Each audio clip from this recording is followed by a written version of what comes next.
तर काल आपण फर्स्ट प्रिपरेशन मेथड हॅलोजन डेरिव्हेटिव्हमध्ये कंप्लीट केलेली होते. म्हणजे 3 व्हिडिओ तुम्हाला पाठवले होते.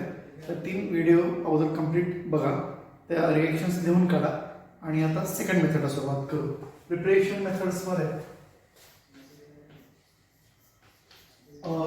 4 मेथड्स आहेत, तुम्हाला माहिती आहे. Preparation methods for alkyl हॅलिक्स.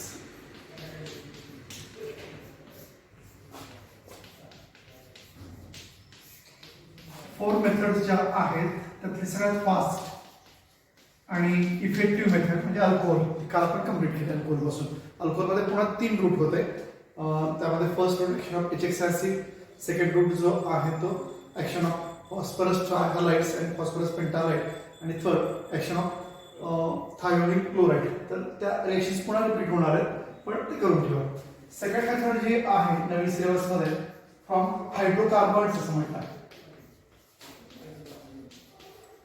तर हायड्रोकार्बन्स म्हटल्यानंतर त्याच्यामध्ये 11th हायड्रोकार्बन हा एक मोठा टॉपिक होता, आपण तो कंप्लीट केला.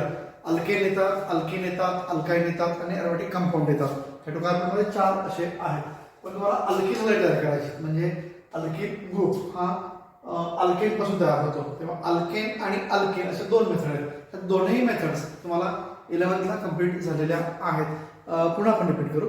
अल्केन टॉपिक मध्ये जी फर्स्ट इथं मेथड घेणार आहे ती केमिकल प्रॉपर्टीज मध्ये आलेली आहे. एबीएस म्हणतो फ्रॉम हायड्रोकार्बन मध्ये फ्रॉम अल्केन्स. आणि त्यामध्ये असे म्हणता येईल हॅलोजनेशन ऑफ अल्केन्स.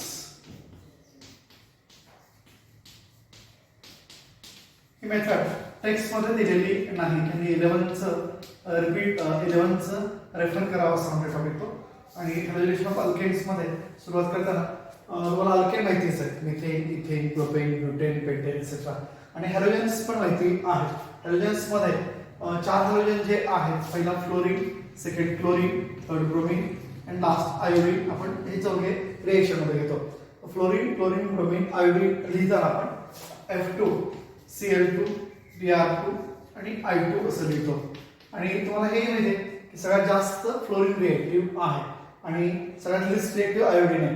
पण सिलेबसमध्ये फ्लोरीनची रिएक्शन नसते, कारण ती रिएक्शन अनकंट्रोलेबल आहे. त्यानंतर एक्सप्लोजिव्ह आहे, बायप्रोडक्ट पॉइझनस आहे आणि या सगळ्यामुळे ही रिएक्शन डिफिकल्ट टू हँडल. तर फ्लोरीनची रिएक्शन नाहीये. क्लोरीन, ब्रोमीन आणि आयोडीन असे तिघांचे रिएक्शन्स आहेत. तुम्हाला ती सुरुवातीला हे पण झालं की फ्लोरीन, क्लोरीन 2 गॅसेस स्टेटमध्ये, ब्रोमीन लिक्विड स्टेटमध्ये आणि आयोडीन सॉलिड स्टेटमध्ये. तर रिएक्शनला सुरुवात करू. त्यामध्ये हॅलोजनेशन मध्ये फर्स्ट आपण क्लोरिनेशन ऑफ अल्केन घेऊ.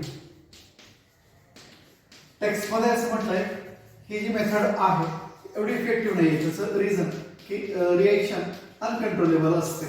तर क्लोरिनेशन ऑफ अल्केन्स मध्ये जर आपण या टॉपिक पुरता विचार करायचा म्हटलं तर अल्केनचं फर्स्ट एक्झाम्पल आपण मिथेन घेतला, CH4. ठीक आहे, स्टेट मध्ये असतं, तुम्हाला माहिती आहे. क्लोरीन बरोबर रिएक्शन करायची म्हटलं तर आता आपण म्हटलं Cl2 घ्यावं लागतं आणि रिएक्शन साठी UV रेस मध्ये ही रिएक्शन होते. अल्केनचा एकH 1 hydrogen atom of alkane with 1 chlorine atom form HCl and 1 hydrogen atom is replaced by Cl. तर तुम्हाला मिळणार product CH3Cl plus HCl. Methyl क्लोराइडचं फॉर्मेशन होतं, क्लोरोमिथेन आपण म्हणू शकतो. आणि 11th पुढे रिएक्शन आहे म्हणजे methyl chloride with again chlorine form methylene dichloride etcetera. पण तुम्हाला अल्किल हॅलाइड म्हणजे काय ते माहिती आहे. Alkyl halide content 1 halogen atom. तेव्हा ही रिएक्शन इथं कंट्रोल करायची. रिएक्शन कंट्रोल करण्यासाठी तुम्हाला एक्सेस हे अल्केन घ्यावं लागतं. एक्सेस अल्केन घ्यायचं आणि लिमिटेड क्लोरीन घ्यायचं, तरच ही रिएक्शन इथं कंट्रोल होऊ शकते. अशी रिएक्शन 11th झालेली आहे. 11th 4 स्टेपमध्ये, इथं 12th मध्ये म्हणतात 1 स्टेपमध्ये रिएक्शन आहे. तर क्लोरिनेशन ऑफ अल्केनची फर्स्ट एक्झाम्पल आपण म्हणूया. अल्केनचा सेकंड मेंबर घेतला इथेन, CH3 आणि CH3.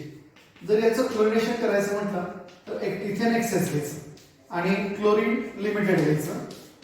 या ठिकाणी जेव्हा UV रेस मध्ये रिएक्शन होईल तेव्हा या ठिकाणी इथिल क्लोराइड किंवा क्लोरो इथेनचं फॉर्मेशन होतं. CH3 इथेन मध्ये असणारा एक CH3 असाच राहतो आणि एका CH3 चा H रिप्लेस करून Cl सबस्टिट्यूट झाला तर हे क्लोरो इथेन किंवा इथिल क्लोराइडचं फॉर्मेशन होतं. तर मिथेन पासून मिथिल क्लोराईड, इथेन पासून इथिल क्लोराईड एकच प्रॉडक्ट मिळतो. पण तुम्हाला प्रॉब्लेम पण माहिती आहे, आपण जर हायर अल्केन घेतला म्हणजे थर्ड मेंबर जर घेतला तर तो प्रोपेन. प्रोपेनचा फॉर्म्युला म्हणजे CH3 CH2 आणि CH3. प्रोपेनचं जर क्लोरिनेशन करायचं म्हटलं तर नेहमीप्रमाणे Cl2 घ्यावं लागेल. Cl2 बरोबर रिएक्शन केल्यानंतर तुम्हाला एक नव्हे दोन प्रोडक्ट मिळतात UV रेज मध्ये. आणि त्याचं रिझन बेसिकली तुम्हाला माहित पाहिजे. टर्मिनल कार्बन जे म्हणजे इथे नंबर मी केलं 1 2 3, तर थर्ड कार्बन हा प्रायमरी, फर्स्ट कार्बन प्रायमरी आणि मिडल कार्बन जो आहे तर तो secondary. Primary secondary tertiary carbon माहित पाहिजे, माहिती पण आहे. Terminal carbon are always primary carbon and one carbon is attached to two other carbon, then it is called as secondary carbon. तर या ठिकाणी दोन प्रोडक्ट असे मिळतात की प्रायमरीचा एक रिमूव्ह केला तर CH3 CH2 CH2 आणि Cl प्लस HCl.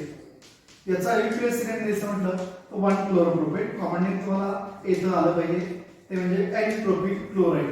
पण हा प्रोडक्ट जो असतो तर तो मायनर आहे. तो 48% एवढा प्रोडक्ट मिळतो, कमी प्रोडक्ट मिळतो. आणि मेजर प्रोडक्ट म्हणजे सेकंडरी कार्बन, सेकंड जो कार्बन आहे तर त्याचा H रिमूव्ह करून जो प्रोडक्ट मिळेल तर तो म्हणजे CH3 CHCl आणि CH3. 2 क्लोरोप्रोपेट हा मेजर प्रोडक्ट आहे. आणि त्याचं रिझन मेकॅनिझम असं आहे. मेकॅनिझम इलेव्हनचा होता, 12चा नाही आहे. तुमच्याकडे नोट्स जे 11च्या आहेत त्याच्यामध्ये मेकॅनिझम असेल किंवा आहे. तर हा 1 क्लोरोप्रोपेट आणि 2 क्लोरोप्रोपेटचं मिक्सचर मिळतात. त्याचं रिझन कार्बन टाइपचे टाईप आहे. जर आपण नेक्स्ट अल्केन घेतला तर for example CH3 CH2 CH2 आणि CH3. N-ब्युटेन. N-ब्युटेन हे प्रोपेन सारखेच दोन टाईपचे कार्बन आहे. Carbon first and last 1 and 4 are primary carbon, middle second and third are secondary carbon. आणि जर याचं क्लोरिनेशन केलं सारखं ClCl असं लिहिण्यापेक्षा Cl2 लिहिलं तरी चालेल. UV रेज मध्ये पण इथं दोन प्रोडक्ट मिळते. प्रायमरीचा H रिमूव्ह केला तर CH3 CH2 CH2 CH2 and Cl. याचं IUPAC सिलेंडर मगासाठी द्यायचं म्हटलं 1 क्लोरोब्युटेन. N-ब्युटिल क्लोराईड हा प्रोडक्ट मायनर प्रोडक्ट मिळतो. 32% याचं पर्सेंटेज असतं. फक्त मेजर मायनर लिहिलं तरी चालतं, पर्सेंटेज लक्षात ठेवण्याची गरज नाही. आणि तेही तुम्हाला सांगता येईल, ते पण लक्षात ठेवण्याची आवश्यकता नाही, कारण प्रायमरीपेक्षा सेकंडरी कार्बनला सबस्टिट्यूशन इझिली होतं. आणि त्यामुळे 2 क्लोरोप्रोपेन 2 क्लोरोब्युटेन प्रोपेन 2 क्लोरोब्युटेन हा मेजर प्रोडक्ट 68% त्याचं पर्सेंटेज असतं. तर असं या ठिकाणी अल्केनचं क्लोरिनेशन केलं तर तुम्हाला अल्किल क्लोराईडचं फॉर्मेशन होतं. याच्यावरून जनरल रिएक्शन पण तुम्हाला सांगता येऊ शकते. क्लोरिनेशन ऑफ अल्केन मध्ये जर आपण RH जनरल रिएक्शन सांगायची शेवटी म्हटलं तर असं होईल.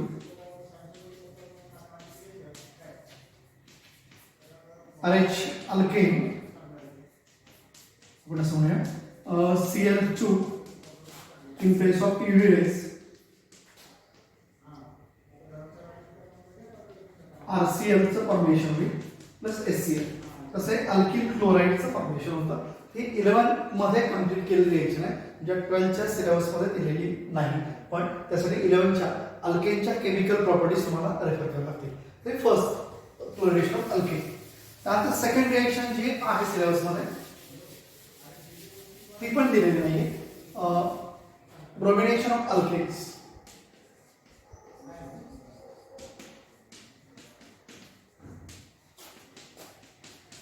डायरेक्ट क्लोरिनेशन जसं होतं तसं डायरेक्ट ब्रोमिनेशन पण होतं. सुरुवातीला जर जनरल रिएक्शन सांगायची म्हटलं या अगोदरच्या रिएक्शनचा रेफरन्स घेऊन तशी रिएक्शन सांगता येतं. जनरल रिएक्शन मध्ये अल्केन रिब्लेट करताना RH असं करू, हे alkane plus Br. Same condition अरोवर UV रेस.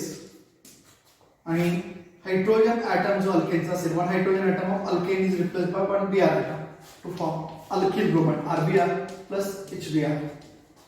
अल्किल ब्रोमाइड किंवा त्याला तुम्ही ब्रोमो अल्केन पण म्हणू शकता. त्याचं फॉर्मेशन होईल. म्हणजे तुम्ही कोणताही अल्केनचं एक्झाम्पल घेऊ शकता. फॉर एक्झाम्पल सेकंड नंबर घेतो, तुम्हाला सगळ्यांना चांगलाच माहिती इथेन CH3 CH3. इथेनचं जर मी ब्रोमिनेशन केलं तर Br चं घ्यायचं. पुन्हा arrow UV rays free radical mechanism त्याच्या पाठीमागचं रिझन. आणि हायड्रोजन ॲटम या ठिकाणी म्हणता येईल CH3 CH2. One hydrogen atom of ethene is replaced by Br atom to form ethyl bromide. Ethyl bromide चं फॉर्मेशन या ठिकाणी होतं.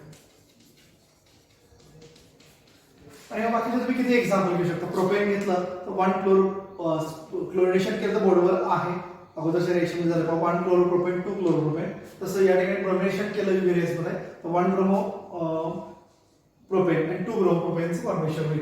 एक सेम क्लोरिनेशन सारखीच रिएक्शन आहे. डायरेक्ट क्लोरिनेशन शक्य असतं, डायरेक्ट ब्रोमिनेशन शक्य असतं. दोघांसाठी UV रेस ही कंडिशन आहे.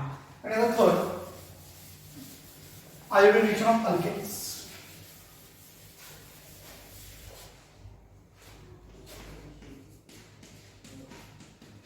आयोडायझेशन ऑफ अल्केन्स तुम्हाला 11 मध्ये दिलेलं नाही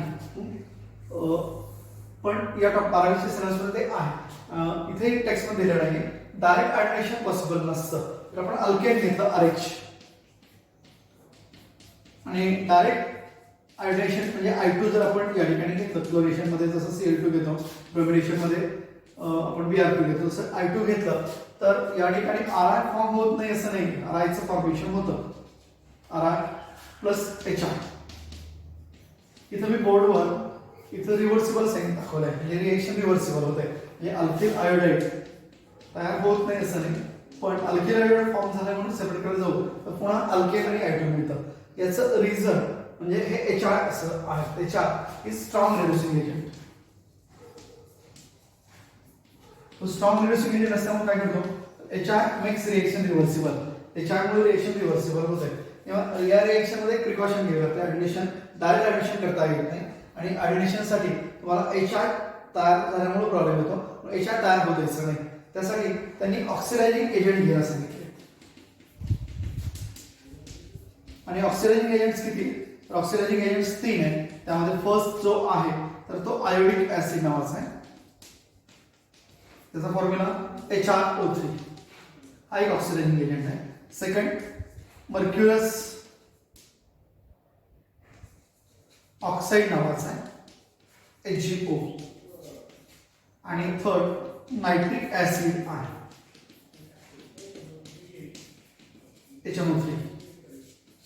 माहिती ऑक्सिडायझिंग एजंट मध्ये ऑक्सिजन आहे तो या H बरोबर रिएक्ट होतो आणि HR चं फॉर्मेशन होत नाही.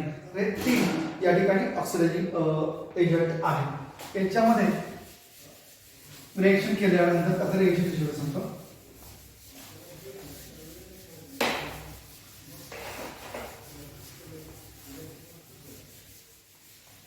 जर आपण अल्केन तर घ्यावं RH जर मी घेतलं आयोडायझेशन साठी I2 पण घेतलं पाहिजे आणि HRO3 आयोडिक ऍसिड घेतला तर या ठिकाणी H is replace by R जसं झालं तसंच. आणि जर आपण असं रिप्लेसमेंट केली Ri चं फॉर्मेशन होतं पण इथं एक बॅलन्सिंग करताना ऑक्सिजन 3 आहे मग H2O चे 3 मॉलिक्यूल मिळतात असं म्हणूया आपण.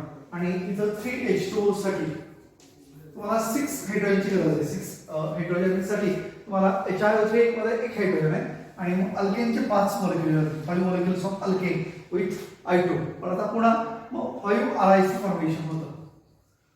प्रॉब्लेम येतो आयोडीनचा. आयोडीन इथं एकच 3च आयोडीन आहेत. या ठिकाणी 2I2 घेतलं तर रिएक्शन करायचं होतं म्हणजे 5 molecules of alkane with 2 molecules of I2 in place of HRO3 iodic acid reduce 5 Ri plus 3H2. इथं कुठेही HI चं फॉर्मेशन होत नाही. आपण एक एक्झाम्पल घेऊया. जर आपण अल्केनचा फर्स्ट मेंबर घेतला मिथेन CH4 प्लस 2I2 घेतला प्लस HRO3 या ठिकाणी 5 molecules of CH3R. 1 hydrogen atom of alkane is replaced by iodine. CH4 चं CH3 मध्ये कन्वर्जन होतं आणि आयोडीन अटॅच होतो आणि रिमूव्ह होणारे 5 हायड्रोजन विथ HRO3 मध्ये असतात 1 हायड्रोजन सेट हो जाईल आणि 3 ऑक्सिजन विथ 3H2 म्हणजे या ठिकाणी मिथिल आयोडीनचं फॉर्मेशन होईल आणि रिएक्शन रिव्हर्सिबल होणार नाही. जर मी 5 molecules ऑफ इथेन घेतलं C2H6 plus 2I2 plus HRO3 तर रिएक्शन तुम्हाला बॅलन्स करता येईल. अल्केनचा एकच रिमूव्ह करायचा C2H6 च्या ऐवजी C2H5 करा. 5 molecules of C2H5R plus 3H2 असं बॅलन्सिंग करता येतं. समजा मी अल्केनचा थर्ड मेंबर घेतला 5 molecules of C3H8 plus 2I2 plus HRO3 they reduce 5 molecules of C3H7R plus 3H2. हे अल्केन मधून एक एच रिमूव्ह करून त्या ठिकाणी आयोडीन सबस्टिट्यूशन करायचं अशी रिएक्शन आहे.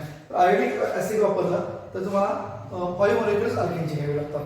जर आपण मर्क्युरस ऑक्साईड वापरला तर या ठिकाणी बॅलन्सिंगला थोडासा फरक येतो. RH अल्केन मी घेतलं प्लस I2 घेतलं, HiO3 घेतलं, HgO7 घेतलं, तर या ठिकाणी Riचं फॉर्मेशन होतं पण HgO मध्ये एकच ऑक्सिजन आहे, तर H2O चा एकच मोलेक्युल तयार होतो. त्यासाठी तुम्हाला 2 हायड्रोजन पाहिजे. HgO मध्ये हायड्रोजन नाही, H2O मध्ये हायड्रोजन नाही, अल्केनचे म्हणून 2 मोलेक्युल घ्यावे लागतील आणि त्यामुळे 2R अवेलेबल झाल्यामुळे 2R. आता प्रॉब्लेम काय ना 2RH चं 2RI मध्ये कन्वर्ट होतं. 2H प्लस ऑक्सिजन H2O आणि Hg साठी तुम्हाला याचे 2 मोलेक्युल घ्यावे लागतील आणि अजून एक बाय प्रोडक्ट मिळेल तो म्हणजे HgI2 चं फॉर्मेशन. आता पुन्हा आपण मगाच्या एक्झाम्पल घेऊया. मी 2 मोलेक्युल्स ऑफ मिथेन घेतलं प्लस 2I2 प्लस HgO, तर या ठिकाणी 2CH3R plus H2O plus HgI2 चं फॉर्मेशन होतं असे द्यायचे. पण तुम्हाला कोणताही एक्झाम्पल घेता डायरेक्ट मी या ठिकाणी सेकंड एक्झाम्पल ब्युटेनचं घेतो. 2 molecules of C4H10 plus 2I2 plus HgO आणि रिएक्शन केल्यानंतर 2 molecules of C4H9R plus H2O plus HgI2. बाकीचे एक्झाम्पल तुम्ही त्या ठिकाणी प्रयत्न करा. तसं या ठिकाणी सेकंड म्हणजे जर आपण मर्क्युरस ऑक्साईड घेतलं तर, आणि जर आपण नायट्रिक ऍसिड घेतलं तर बॅलन्सिंग मध्ये जरा जास्त मोलेक्युल घ्यावे लागतात. समजा RH अल्केन घेतला प्लस I2 घेतला HNO3, Riचं फॉर्मेशन होतं प्लस O3 असल्यामुळं 3H2O चं फॉर्मेशन होतं आणि नायट्रोजनचं अमोनिया मध्ये या ठिकाणी बाय मिळतो. म्हणजे अमोनियासाठी NH3 हायड्रोजन 3 आहेत, इथं 6 9 हायड्रोजन गरज आहे, त्यापैकी एक इथं आहे. अल्केनचे 8 मोलेक्युल घ्यावे लागतात. या ठिकाणी मग तुम्हाला आयोडीन पण 8 पाहिजे, इथं कुठेच आयोडीन नाही, 4I2 घ्यावं लागेल. हे समजा मी 8 मोलेक्युल्स ऑफ मिथेन घेतलं CH4 plus 4I2 plus HNO3 reduce 8 molecules of CH3R plus 3H2O plus NH3. Second example आपण इथेन घेऊया. 8 molecules of ethane C2H6 plus 4I2 plus HNO3 reduce 8 molecules of C2H5R plus 3H2O plus NH3. आणि बाकीचे example तुम्ही try करा. असं या ठिकाणी म्हणजे डायरेक्ट क्लोरिनेशन करता येतं यूव्हीच्या प्लेसेसमध्ये, डायरेक्ट क्लोरिनेशन पण यूव्हीच्या प्लेसेसमध्ये करता येतं, डायरेक्ट आयोडेशन करता येत नाही. त्यासाठी आयोडीन आणि अल्केन शिवाय तुम्हाला आयोडिक ऍसिड घ्यावं लागतं, मर्क्युरिक ऑक्साईड घ्यावं लागतं किंवा नायट्रिक ऍसिड घ्यावं लागतं. तशी मेथड तुमच्या 12च्या टेक्स्टमध्ये दिलेली नाही, नोट्समध्ये आहे, तेव्हा हे करून ठेवा आणि जर प्रॉब्लेम असेल तर मला विचारा. ही सेकंड मेथड फ्रॉम हायड्रोकार्बन मध्ये एक रूट अल्केन पासून, सेकंड रूट जो आहे तो अल्केन पासून आपण नंतर डिस्कस करू.